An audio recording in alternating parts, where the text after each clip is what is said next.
뚝딱 철학의 김필영입니다. 오랜만에 손가락을 한번 튕겨보네요. 간만에 한번 해보고 싶었습니다. 동창회에 가기로 한 아내가 옷장을 열면서 한마디 합니다. 입을 옷이 하나도 없네. 그걸 보던 남편이 이해가 안 되는 겁니다. 옷이 저렇게 많은데 왜 옷이 하나도 없다고 말하는 걸까요? 그러자 남편은 해서는 안 될 말을 합니다. 저건 옷 아니야? 예, 해서는 안 될 말이었죠.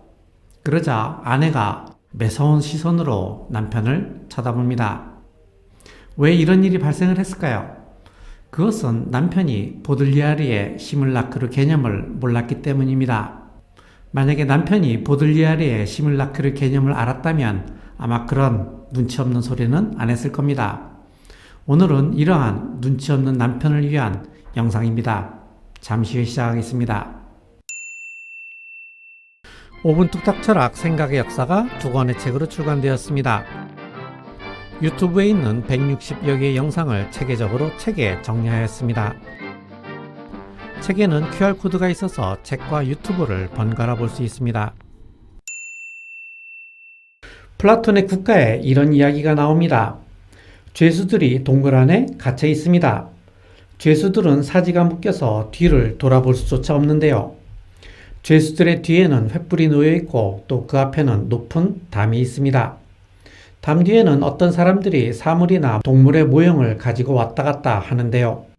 그래서 묶여있는 죄수들은 횃불에 의해서 생긴 모형의 그림자만 볼 수 있습니다. 이 사람들은 태어날 때부터 이 동굴 안에 묶여 있었기 때문에 자신들이 보는 것이 그림자인 줄도 모릅니다. 그러던 어느 날 죄수 한 명이 사슬에서 풀려납니다. 그리고 동굴 밖으로 나가게 되는데요. 동굴 밖에 처음으로 나간 이 죄수는 처음에는 눈이 부셔서 아무것도 볼 수 없었습니다. 하지만 나중에는 차츰 빛에 익숙해지면서 사물들을 직접 볼 수 있게 됩니다. 그리고서는 이 죄수는 여태까지 자신이 동굴에서 본 것이 진짜 사물과 동물이 아니라는 것을 깨닫게 됩니다. 플라톤에 따르면 동굴 안은 현실의 세계이고 동굴 밖은 이데아의 세계입니다. 동굴 안은 인간의 감각으로 경험하는 가시계이고 동굴 밖은 인간의 이성으로 인지하는 가지계입니다. 플라톤의 주장이 뭐냐면 감각으로 경험하는 현실의 세계는 가짜 세계이고 이성으로 인지하는 이데아의 세계가 진짜라는 겁니다. 이것이 바로 플라톤의 이원론입니다. 플라톤의 이원론은 중세에 들어와 기독교 세계관과 딱 맞아떨어집니다. 이제 이데아의 세계는 하나님의 나라가 되고 현실의 세계는 인간의 나라가 됩니다. 하나님의 나라가 진짜이고 인간의 나라가 가짜라는 말이죠. 그래서 어떤 사람들은 플라톤의 조음의 이데아, 굿이라는 단어에서 오자를 하나 빼고 갓이라고 부른 것이라고 농담처럼 말하기도 합니다. 이제 현실의 세계는 중요하지 않습니다. 현실의 세계는 가짜이기 때문이죠. 이 현실 세계는 잠시 거쳐가는 간이역일 뿐 최종 종착역은 이데아의 세계, 하나님의 나라가 됩니다. 이렇게 해서 이 현실 세계에서의 고통을 참아낼 수 있게 된 겁니다. 하나님의 나라로 갈 생각을 하면서 현실 세계의 고통을 잊겠다는 겁니다. 니체는 이게 마음에 안 들었던 겁니다. 니체에게 중요한 것은 바로 이 현실의 세계인 겁니다. 그래서 니체는 이데아의 세계를 없애기로 마음먹습니다. 그러기 위해서 니체는 신을 죽이기로 결심합니다. 니체는 자라투스트라의 입을 빌려 이렇게 말합니다. 신은 어디에 있지? 그는 부르짖었다. 나 너희에게 말하고 싶다. 우리가 신을 죽여버렸다. 너희와 내가. 우리 모두는 신을 죽인 자들이다. 그러나 우리는 어떻게 이러한 일을 해내었단 말인가? 어떻게 우리가 바닷물을 다 마셔버릴 수 있었단 말인가? 누가 우리에게 지평선 전체를 닦아버릴 수 있는 스펀지를 주었단 말인가? 신은 죽었다. 신은 죽어있다. 니체는 신을 죽이는 것을 지평선을 지워버리는 것에 비유하고 있습니다. 지평선은 하늘과 땅의 경계, 하나님의 나라와 인간의 경계, 이데아의 세계와 현실의 세계의 경계, 진짜와 가짜의 경계를 말하는 겁니다. 이렇게 해서 니체는 현대 철학의 문을 활짝 열었습니다. 이데아의 세계를 없애버리자 현실의 세계만이 남게 되었습니다. 이제 현실의 세계가 진짜 세계가 된 겁니다. 그런데 이렇게 되자 현실의 세계에서 또다시 가짜 세계가 생겨납니다. 그 가짜 세계가 뭐냐? 그 가짜 세계가 바로 이미지의 세계입니다. 이렇게 생겨난 이미지는 현실을 왜곡하기 시작합니다. 예를 들어보죠. 우리는 많은 정치인들을 알고 있습니다. 하지만 사실 우리가 알고 있는 정치인은 사람이 아닙니다. 나는 그 정치인이 어떤 사람인지 전혀 알지를 못하죠. 내가 아는 것은 그 정치인의 이미지일 뿐입니다. 정치인뿐만이 아니죠. 우리가 안다고 생각하는 연예인이나 스포츠 스타, 사실 우리가 아는 것은 그 사람의 이미지이지 그 사람 자체는 아닌 겁니다. 우리는 그 사람의 이미지를 그 사람으로 착각하고 있는 겁니다. 사람뿐만이 아닙니다. 우리는 디즈니랜드에 대한 이미지를 가지고 있습니다. 하지만 실제로 디즈니랜드에는 아무것도 없습니다. 거기에는 피터팬도 없고 미키마우스도 없으며 잠자는 숲속의 공주도 없습니다. 거기에는 피터팬과 미키마우스와 숲속의 공주를 코스프레하고 있는 알바생만이 있을 뿐입니다. 디즈니랜드에는 디즈니랜드의 이미지만 있다는 말입니다. 우리가 보는 전쟁도 또한 마찬가지입니다. 우리가 보는 우크라이나 전쟁은 진짜 전쟁이 아닙니다. 우리에게 우크라이나 전쟁은 화면 속의 시뮬레이션 게임일 뿐입니다.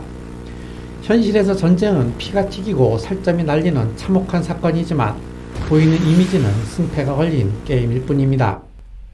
이미지는 이처럼 현실을 왜곡하다가 나중에는 현실을 부정하기 시작합니다. 현실을 지워버리기 시작한 거죠. 정치인, 연예인, 스포츠 스타는 자신의 진짜 모습을 감추기 시작합니다.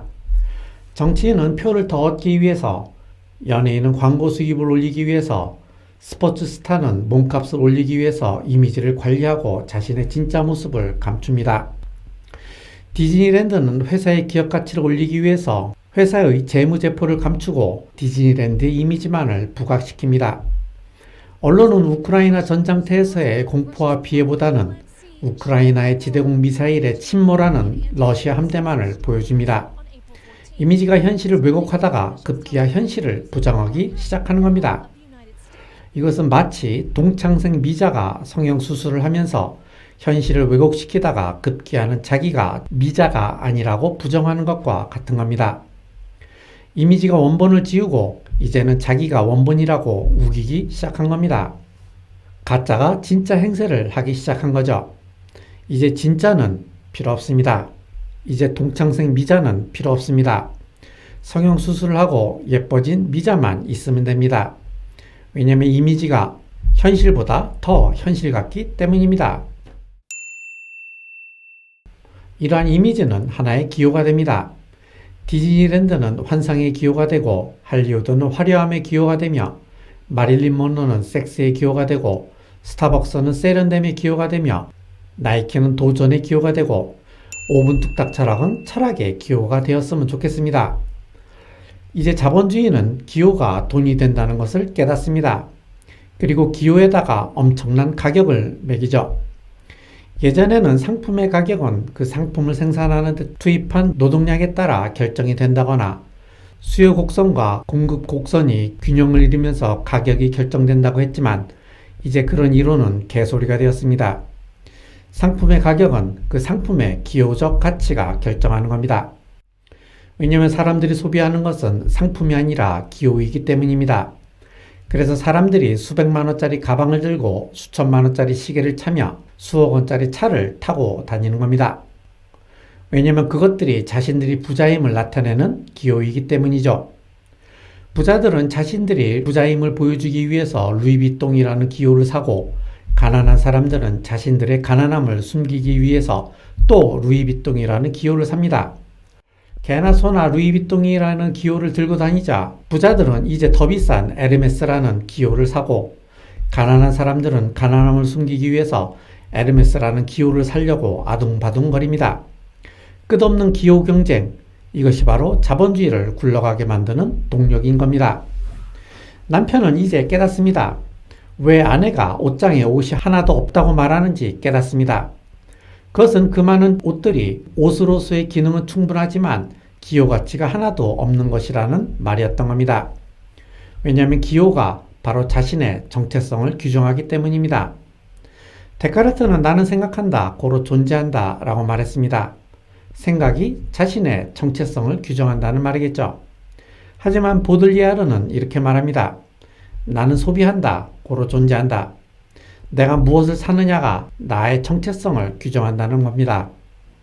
아내는 자신의 옷장에서는 자신의 정체성을 찾을 수 없었던 겁니다. 기호와 이미지는 현실을 왜곡하고 현실을 부정합니다. 그리고 나중에는 현실이 없어지고 기호와 이미지만 남게 되죠. 그러면 기호와 이미지는 현실보다 더 현실적인 것이 됩니다. 이러한 기호와 이미지를 보들리아르는 시뮬라크르라고 합니다. 네, 맞습니다. 영화 매트릭스에서 주인공 네오가 들고 있는 책이 바로 보들리아르의 시뮬라크르입니다. 시뮬라크르의 세계는 매트릭스의 세계와 닮았습니다. 매트릭스의 세계는 가짜이지만 진짜처럼 보이는 것처럼 시뮬라크르의 세계도 가짜이지만 진짜처럼 보이기 때문입니다. 그런 의미에서 시뮬라크르의 세계는 가상의 세계라고 말할 수 있습니다. 오늘도 나는 배틀그라운드에 접속했습니다. 이번엔 리빅으로 갈 겁니다. 리빅은 52명의 전사들이 자연악화를 하여 하나가 남을 때까지 싸워야 하는 전장터입니다. 피지컬이 약한 나는 접전 지역이 아닌 아이스버그라는 외곽에 있는 성당으로 떨어집니다. 떨어지자마자 빨리 총을 잡아야 합니다. 언제 적이 나타날지 모르기 때문이죠. 내가 좋아하는 총은 바로 이 DP입니다. 묵직하고 장전도 많이 돼서 장거리 교전할 때 좋습니다. 나는 근접전에서는 P90을 사용합니다. 그런데 P90이 없군요. 그런데 갑자기 적의 발자국 소리가 났습니다. 가만히 보니 두 마리입니다.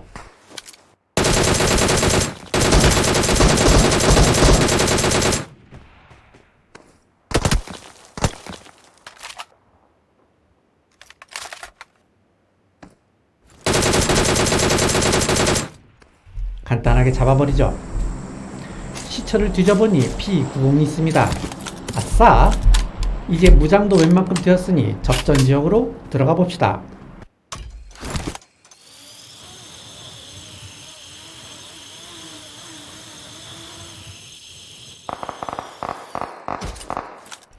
온천 지역으로 왔는데 벌써부터 총소리가 나네요.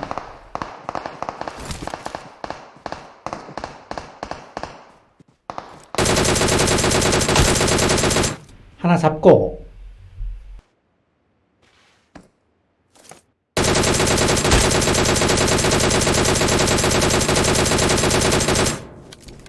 놓쳤어요. 왼쪽으로 올라가서 잡아볼게요.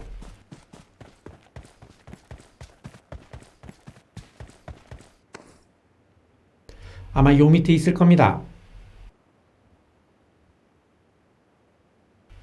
저기 도망가네요. 저한테 등을 보이면 안 되는데 초보 같습니다.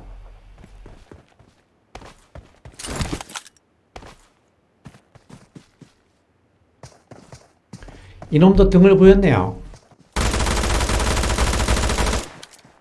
간단히 잡고 다리 밑에서 잠깐 상황을 지켜봅시다. 오른쪽에 한 마리, 왼쪽에 한 마리 남은 것 같습니다. 이럴 때는 둘이 싸우도록 내버려 두는 게 좋아요. 둘이 싸우는 동안 오른쪽 놈이 시야에 들어옵니다.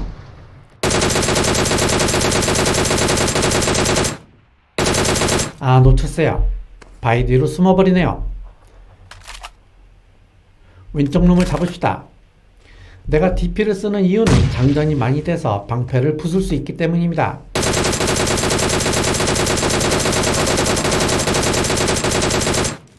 자, 왼쪽 놈 잡았어요. 이제 오른쪽 한 놈 남았습니다. 화염병을 던지면서 저항을 합니다. 저기 나무 뒤에 있어요. 달려옵니다.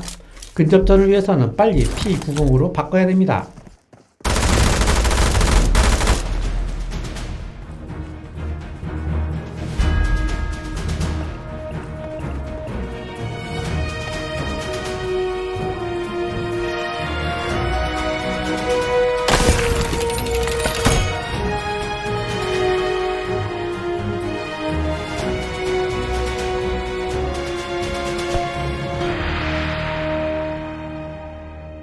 드디어 나는 모든 적을 죽이고 혼자 살아남았습니다. 오늘 밤 나는 최고의 전사가 된 겁니다. 보들리아르는 나에게 이렇게 묻습니다. 왜 현실 세계를 도외시하고 가상의 세계에서 시간 낭비를 하냐고. 그러면 나는 보들리아르에게 이런 이야기를 들려줄 겁니다. 20세기 분석 철학자 퍼트남은 이런 사고 실험을 했습니다. 우리가 사실은 통 속의 뇌일 뿐이고 이 세계는 통 속의 뇌에 연결된 컴퓨터가 주는 신호로 만들어진 가상의 세계일 수 있다는 겁니다. 이것이 바로 그 유명한 통 속의 뇌 사고 실험이죠.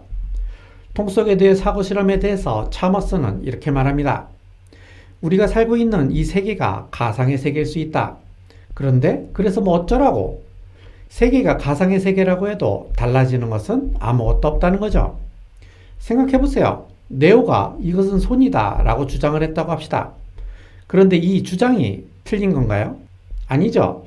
네오가 이것은 손이다 라고 말했을 때 이 주장은 바로 매트릭스 속의 손이라는 말이에요. 그러니 틀린 주장은 아니라는 겁니다. 그래서 나는 보들리아르에게 이렇게 말할 겁니다. 오늘 밤 나는 리빅에서 최고의 전사가 되었다는 것은 틀림없는 사실이라고 말할 겁니다. 비록 그것이 가상의 세계라고 해도 내가 치킨을 먹었다는 사실은 변함이 없기 때문이죠. 왜냐면 어차피 우리가 살고 있는 세계는 기호의 세계, 가상의 세계이기 때문입니다. 그러니 리빅이 가상의 세계라고 뭐라고 할 자격은 없는 거죠. 오늘 이만 마치죠. 감사합니다.